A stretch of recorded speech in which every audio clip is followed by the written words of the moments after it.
आप सभी को मैं अपने चैनल में फिर से एक बार स्वागत करता हूं और आज हम जिस टॉपिक के ऊपर बात करने जा रहे हैं वो एक इंटरेस्टिंग टॉपिक है।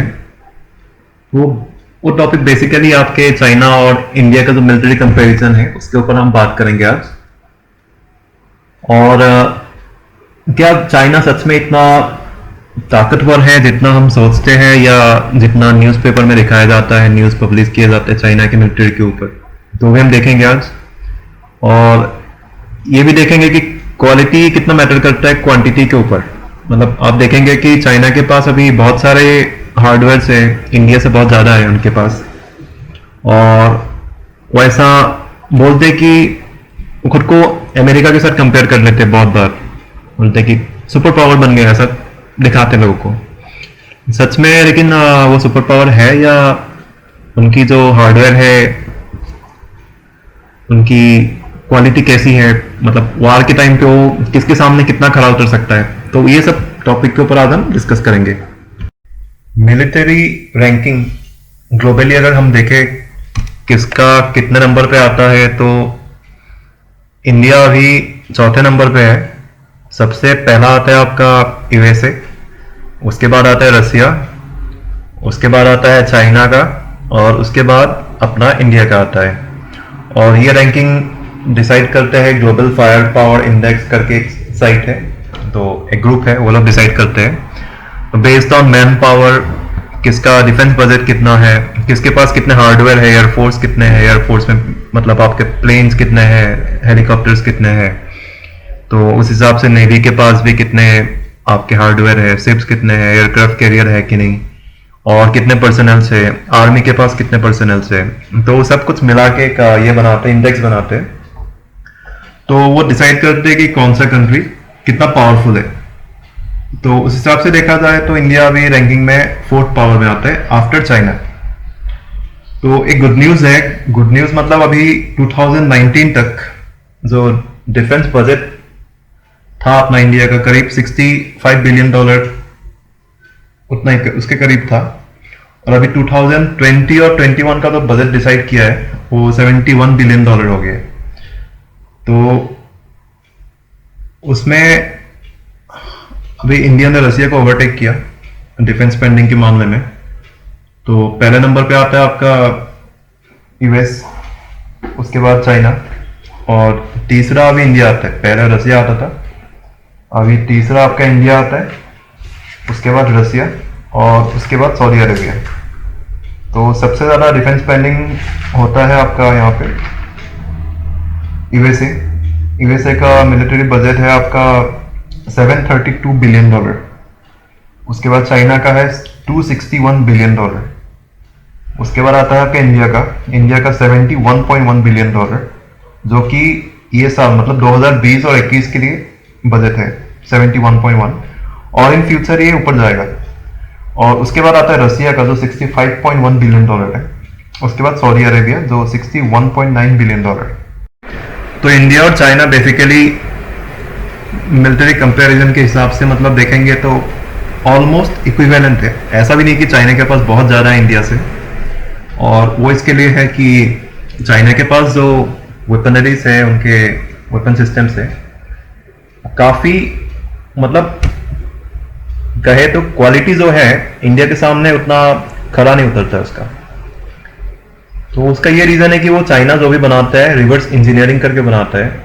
मोस्टली सोवियत यूनियन का जो मतलब मॉडल्स थे पहले, जैसे एक प्लेन बना लिया तो प्लेन को भी क्या करेंगे, सोवियत यूनियन का या रसिया का कोई भी प्लेन है वो खरीद लेंगे, खरीद के उसका कॉपी बनाएंगे, एज इट इज़ कॉपी बनाएंगे, फिर इंजन का भी उसका कॉपी बनाएंगे एज इट इज़, और उसको फिर बनाएंगे। तो उस प्रोसेस को कहते हैं कि रिवर्स इंजीनियरिंग।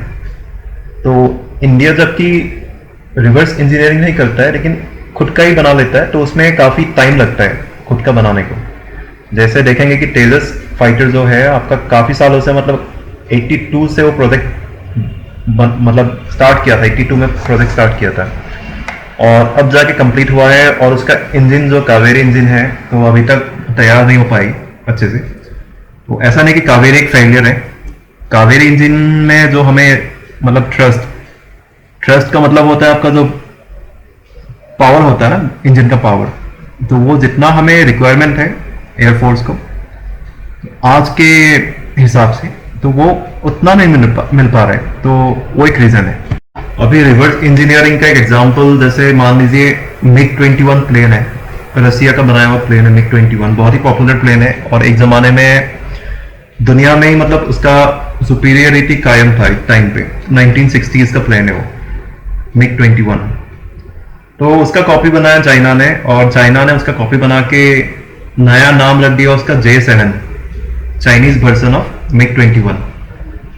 और ऐसा सुखोई 27 करके प्लेन है रसिया का, उसका भी चाइना ने कॉपी बनाया और उसके अलग अलग वेरिएंट्स बनाए, J11 बनाए, J15 बनाए बाद में।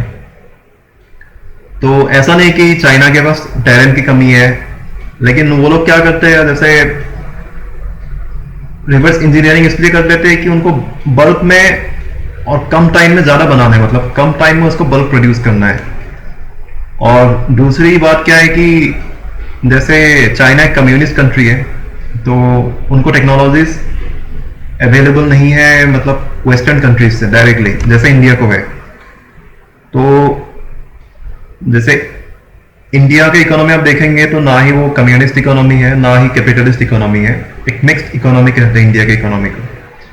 तो उससे आपका बेनिफिट क्या होता है कि हमारे वेस्टर्न कंट्रीज के साथ भी रिलेशन अच्छे हैं, और जबकि सोवियत यूनियन था उस टाइम पे कम्युनिस्ट ब्लॉक, तो उनके साथ भी रिलेशन हमारे अच्छे थे। और जबकि इंडिया एक नॉन अलाइनमेंट कंट्री था, नॉन अलाइनमेंट का मतलब है कि कोई भी सुपर पावर को सपोर्ट नहीं करेंगे। जैसे उस टाइम दुनिया में दो ही सुपर पावर थे 91 से पहले, एक था यूएसए और दूसरा था यूएसएसआर, सोवियत यूनियन। तो नॉन अलाइनमेंट मूवमेंट के हिसाब से इंडिया कोई भी सुपर पावर ब्लॉक में पार्टिसिपेट नहीं करेगा, उसका कोई भी मतलब ब्लॉक के साथ ऐसा डायरेक्ट लिंक नहीं है कि हम इसको सपोर्ट करेंगे, हम इनको सपोर्ट करेंगे, ऐसा नहीं। जबकि चाइना कम्युनिस्ट कंट्री था उस टाइम पे और अभी भी है, लेकिन चाइना का कम्युनिज्म थोड़ा अलग है। तो जबकि कम्युनिस्ट कंट्री था तो सोवियत यूनियन के साइड में थोड़ा बैन था वो।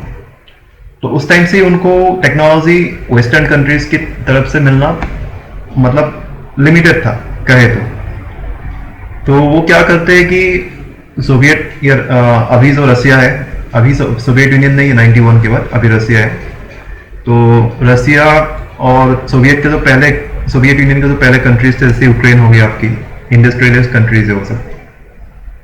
तो रसिया यूक्रेन से वो सामान खरीदते चाइना और उसका कॉपी बनाते, रिवर्स इंजीनियरिंग। तो उससे आपका जो क्वालिटी होता है ना, बहुत डिग्रेडेड क्वालिटी होता है। मतलब आपको वो टेक्नोलॉजी नहीं मिलती जो आप मतलब दुनिया में किसी के साथ अगर वार में जाओगे तो वो वार में आप उसके ऊपर डिपेंड नहीं कर सकते हो, जो रिवर्स इंजीनियर्ड जो टेक्नोलॉजी होती है। और दूसरी बात क्या है कि रिवर्स इंजीनियर्ड जब आप बनाते हो तो आपको उस चीज का पूरा बेसिक नॉलेज नहीं होता है, मतलब फ्रॉम स्क्रैच जो होता है ना। आप अगर शुरुआत करते हो उस चीज को बनाने में, तो पूरा रिसर्च एंड डेवलपमेंट जो होता है स्टार्टिंग से आपको पता होता है कि इसके पीछे क्या है, ये कैसा बना है, क्यों बना है। लेकिन आप जब कॉपी करके बनाते हो तो चीज को आप इजीली बना लेते हो, कम टाइम पे बना लेते हो, लेकिन आपको उसका मतलब एक एक जो बेसिक होता है ना वो आपको पता नहीं चलता है बाद में जाके। लेकिन इंडिया के मामले में क्या है कि इंडिया भले ही चाइना से कम हार्डवेयर रखता है अपना इन्वेंटरी में, उतना कम भी नहीं। अभी चाइना का एयरफोर्स में देखेंगे टोटल एयरक्राफ्ट उनके पास है अभी करीबन 3200 और इंडिया के पास है 2200, मतलब 1000 का डिफरेंस आता है कुछ। तो लेकिन इंडिया का जो प्रोडक्ट है वो क्वालिटी प्रोडक्ट है।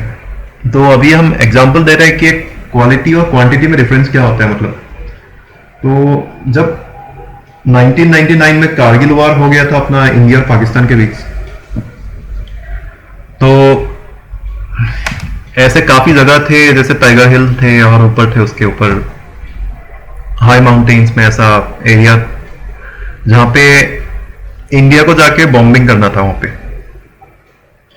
तो उस टाइम पे इंडियन एयरफोर्स के पास आपका करीबन 400 मिग 21 एयरक्राफ्ट थे वहां पे, मतलब जिसको इंडियन एयरफोर्स का बैकबोन कहा जाता है। तो हुआ क्या कि सबने डिसाइड किया, गवर्नमेंट ने डिसाइड किया कि ऊपर जो हाई एल्टीट्यूड वाला एरिया है जहाँ पे पाकिस्तानी बंकर में बैठे हुए हैं और वहां से गोलीबारी कर रहे हैं अपना इंडियन सेना के ऊपर, तो उनको मारने के लिए सबसे बेस्ट तरीका है मतलब अपने एयरफोर्स को यूज करो, इंडियन एयरफोर्स को, और उनके ऊपर बॉम्बिंग करो ऊपर से, मतलब एयरफोर्स यूज करके। तो उस टाइम सबसे बड़ा प्रॉब्लम क्या आया था कि जो मिग 21 है आपका इंडियन एयरफोर्स का, वो यूज नहीं कर सकते थे वहां पे, जबकि अपने पास क्वांटिटी बहुत थे मिग 21 का। मैंने पहले भी बताया कि उसको इंडियन एयरफोर्स का बैकबोन कहा जाता है। लेकिन एक प्लेन था जो जिसने वो काम बहुत अच्छे से किया उस टाइम पे, वो था मिराज 2000। तो मिराज 2000 करीब 60 के नंबर पे इंडिया के पास था उस टाइम पे 1999 में, और मिग 21 करीब 400 के आसपास था। मिग 21 को हम रसिया से खरीदते हैं और मिराज 2000 को हम फ्रांस से खरीदे थे 1985 के बाद। तो यहां पे देखिए 60 मिराज 2000 और एक टाइप और मतलब एक साइड पे है 400 मिग 21। तो 400 मिग 21 में से हमने एक को भी यूज नहीं कर पाए वहां, और जबकि मिराज हमारा काम आ गया। तो यहाँ पे क्वालिटी बहुत ही इंपॉर्टेंट रोल प्ले करता है वार टाइम पे। भले ही आपके पास बहुत सारा हार्डवेयर हो, बहुत सारे प्लेन हो, बहुत सारा मतलब कुछ भी हो, वो अगर काम नहीं आए टाइम पे तो वेस्ट है वो। जैसे मैंने आपको बताया कि मिग 21 बैकबोन जो है इंडियन एयरफोर्स का उस टाइम पे 400 मिग 21 में से एक भी मिग 21 काम नहीं आया बॉम्बिंग करने के लिए, और मिराज 2000 काम आ गया। 60 मिराज 2000 थे इंडिया के पास। तो अभी ऐसे ही अगर देखेंगे तो चाइना और इंडिया का कंपैरिजन है कि जैसे इंडिया के पास अभी 36 रफाल आने वाला है फ्रांस से, और मान लीजिए 36 रफेल के बदले हमारे पास 500 या 600 के आसपास कोई दूसरा प्लेन होता जो पुराने जमाने के हो, मतलब 1980s के, जो सोवियत यूनियन के टाइम का जो प्लेन हो, और उसका हमने कॉपी बना के उसका बहुत सारा प्लेन्स बना के रखे हैं। तो आप खुद पता कर सकते हैं, आप खुद मतलब आपको खुद मालूम पड़ जाएगा कि 36 रफेल आपको ज्यादा काम में आएंगे वो, या 500 प्लेन जो आपने कॉपी करके बना के रखे वो ज्यादा काम आएंगे आपके। तो ये कंपैरिजन मैं आपके सामने इसके लिए बता रहा हूं कि चाइना और इंडिया का जो एयरफोर्स है उसमें काफी सारा डिफरेंसेस है। अभी इंडिया अगर मान लीजिए सुखोई एयरक्राफ्ट खरीदता है रसिया से, तो सुखोई को लाइसेंस प्रोडक्शन इंडिया में करते हैं वो अलग बात है, लेकिन उसका कॉपी बना के इंडिया अपना खुद का कुछ सुखोई का कॉपी बना के प्रोडक्शन नहीं करता है। और लाइसेंस प्रोडक्शन करता है मतलब हमारे पास जो एयरक्राफ्ट का एवियोनिक्स आता है, एयरक्राफ्ट के बाकी पार्ट्स आते हैं, वो भी क्वालिटी प्रोडक्ट्स आते हैं। तो और दूसरी बात क्या है कि नेवी के मामले में भी सेम है, अपना आर्मी के मामले में भी सेम है, उसमें भी चाइना का रिवर्स इंजीनियरिंग होता है जबकि इंडिया में रिवर्स इंजीनियरिंग नहीं होता है। तो आप अगर दो कंट्री को कंपेयर करोगे, चाइना और इंडिया को मिलिट्री कंपैरिजन करोगे, तो आप अभी खुद पता कर सकते हो कि क्वालिटी और क्वांटिटी क्या रोल प्ले करता है एक वार टाइम सिचुएशन में। तो मैं नेक्स्ट टाइम एक टॉपिक के ऊपर वीडियो बनाने जा रहा हूँ, वो आपका है सुपर पावर क्या होता है, सुपर पावर कंट्री हम किसको कहते हैं। तो आज के ज़माने में देखेंगे तो कितने सुपर पावर्स है दुनिया में, और 91 से पहले कौन सुपर पावर थे उस टाइम पे, सोवियत यूनियन क्या था, यूएसए का ब्लॉक क्या होता था उस टाइम पे, नेटो कैसे बना। तो उसके ऊपर एक वीडियो बनाएंगे हम। तो आज का वीडियो मैं यहीं पे समाप्त करता हूँ, और उम्मीद करता हूँ कि आपको वीडियो पसंद आया यहाँ पे आज मैंने जो भी बताया वीडियो में। तो नेक्स्ट टाइम आपसे मिलेंगे हम कोई नए टॉपिक के साथ। तो तब तक के लिए अपना ख्याल रखिएगा, और वीडियो देखने के लिए धन्यवाद।